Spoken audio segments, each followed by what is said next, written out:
Step into the illuminated razzle-dazzle of cinema's earliest years, when the screen flickered with possibility and every performance felt like an invitation. Welcome to quality silent films, where the artistry of the past still breathes, gesture by gesture, frame by frame.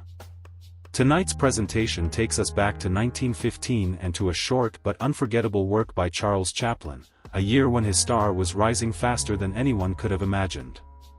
By 1915, Chaplin was no longer just another comic performer, he was a phenomenon. Working at S&A Studios, he gained creative freedom unprecedented for a comedian of the era, writing, directing, editing, and starring in his own films. It was during this period that he refined his timing, expanded his characters, and began experimenting with more layered storytelling. A Night at the Show emerges from this creative surge, revealing a performer fully in command of his craft. Alongside him is Edna Purviance, whose subtle reactions and expressive warmth provide an essential counterbalance to Chaplin's chaos. The film places us inside a bustling vaudeville theater, a familiar social arena of the time. The orchestra tunes, the audience settles, and the promise of refined entertainment hangs in the air, until it doesn't. Chaplin divides himself into two sharply contrasting figures, the polished, sly Mr. Pest and the unruly, belligerent Mr. Rowdy. One seeks attention through charm, the other through disruption, and together they expose how thin the line can be between decorum and disorder. The comedy unfolds not only on the stage, but in the seats, where audience behavior becomes the true spectacle. What makes A Night at the Show especially enduring is its understanding of human nature. Chaplin knew theaters well, he had grown up in music halls and understood both the performers and the crowd. Here, laughter comes from recognition, the loud spectator, the smug show-off, the person who believes the rules apply to everyone else. Even in today's world of digital screens and private viewing, the film reminds us of the power of shared spaces, where reactions ripple through a crowd and laughter becomes communal. All of this arrived during a turbulent year. In 1915, the world was shaken by the sinking of the Lusitania, while Einstein introduced general relativity, reshaping humanity's view of time and space. The Panama Pacific International Exposition celebrated progress and invention, even as global tensions simmered. Amid uncertainty and transformation, Chaplin's films offered something essential: release. His comedy didn't ignore society, it gently poked at it, revealing its absurdities while giving audiences a moment of relief. A Night at the Show stands as a collision of elegance and anarchy, a reminder that comedy thrives on contrast. It is a film about watching and being watched, about how easily order can dissolve into farce, and how laughter becomes the great equalizer. Chaplin's physical precision, his control of rhythm, and his instinct for timing are on full display here, signaling the greatness still to come. As the film concludes, we invite you to stay with us for a deeper look at its performers, its clever construction, and the lasting charm that has allowed this short comedy to survive more than a century. For now, settle in and let the flicker carry you back, to the music hall, to the shared laughter, and to a moment in 1915 when Charlie Chaplin proved that comedy could be both unruly and unforgettable.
As the final frames fade and the soft light dims, we are left with a lingering sense of wonder and a gentle chuckle, an echo of a music hall from a century ago.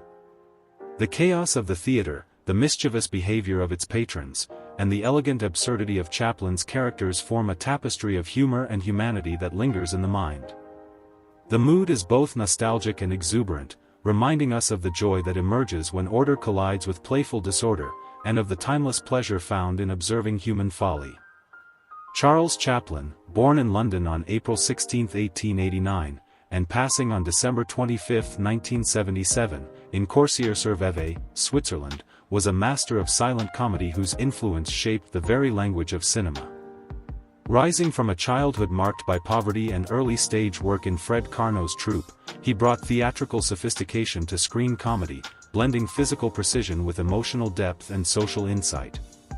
Beyond A Night at the Show, Chaplin created enduring works such as The Kid, The Gold Rush, and City Lights, films that earned worldwide acclaim and solidified his reputation as an artist who could balance laughter with empathy.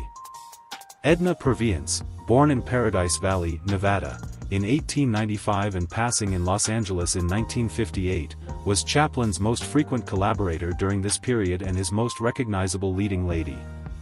Discovered while working as a typist, she became the emotional anchor of his early films, appearing in more than 30 shorts and features.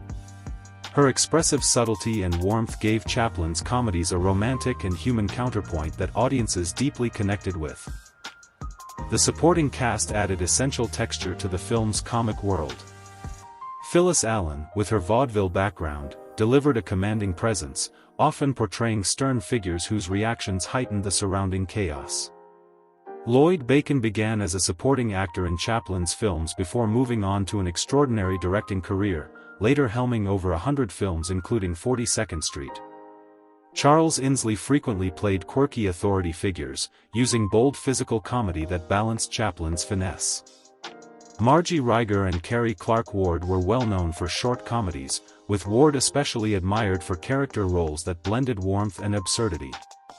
Together, the ensemble created a lively social ecosystem that allowed Chaplin's dual roles to flourish. The production of A Night at the Show marked a successful translation of Chaplin's vaudeville routines to the silent screen. Filmed at S&A Studios in Los Angeles, the production relied on innovative staging, careful composition, and impeccable timing to convey depth and audience interaction within a flat frame. Chaplin's perfectionism was legendary. He often demanded multiple takes for a single gag. One frequently told story describes Chaplin hosing down both the stage and audience during the climactic scene, generating genuine laughter from extras and demonstrating how improvisation often fueled his best comedy. Set against the cultural backdrop of 1915, an era shaped by war overseas, rapid industrial growth, and shifting social norms, the film reflects a society fascinated by public entertainment while edging toward modernity. Chaplin's comedy provided escapism, yet subtly commented on class tensions, decorum, and social behavior. The contrast between civility and chaos, performance and reality, continues to resonate with modern audiences. Contemporary reception was enthusiastic. Newspapers praised Chaplin's comic ingenuity and his ability to adapt stage humor for film. Although short comedies were increasingly overshadowed by feature-length productions, A Night at the Show stood out for its energy, precision, and theatrical flair. In later decades, silent film enthusiasts rediscovered the film, appreciating its preservation of early slapstick techniques and its finely tuned performances. Preservation efforts have ensured the film's survival in archives and private collections, with restored prints occasionally screened at silent film festivals and through digital releases. Surviving production photographs reveal Chaplin's meticulous staging and the elaborate costumes that emphasized visual contrast and comic effect. Production anecdotes add further color. Chaplin played both leading roles, an uncommon choice at the time. An uncredited extra later became a silent film star. Real instruments were damaged during an orchestra gag, and Chaplin improvised scenes when props malfunctioned. Edna Purviance's costume for one sequence was borrowed from a theater wardrobe. Margie Rieger's accidental stumble became a retained gag, and Phyllis Allen's glare at Chaplin proved so memorable it was widely imitated. Props reused from earlier S&A films added a subtle visual continuity across Chaplin's work. Reflecting on A Night at the Show, the film reminds us that humor transcends time. Its playful examination of chaos, performance, and human behavior feels remarkably modern, as though the music hall audience has stepped forward a century to share its laughter with us. And as Chaplin himself might have quipped, sometimes the best solution to disorder is a well-timed pratfall, and a hose. Thank you for joining us on this journey through one of silent cinema's most spirited performances. We invite you to return to quality silent films, where we bring the past to life through full-length classics enriched with history, context, and insight. Step back into the flickering glow of the silver screen, and let the laughter continue, for the night at the show never truly ends. Chaplin reminds us that theater etiquette is a fragile thing, one elbow, one drink, or one bad idea away from collapse.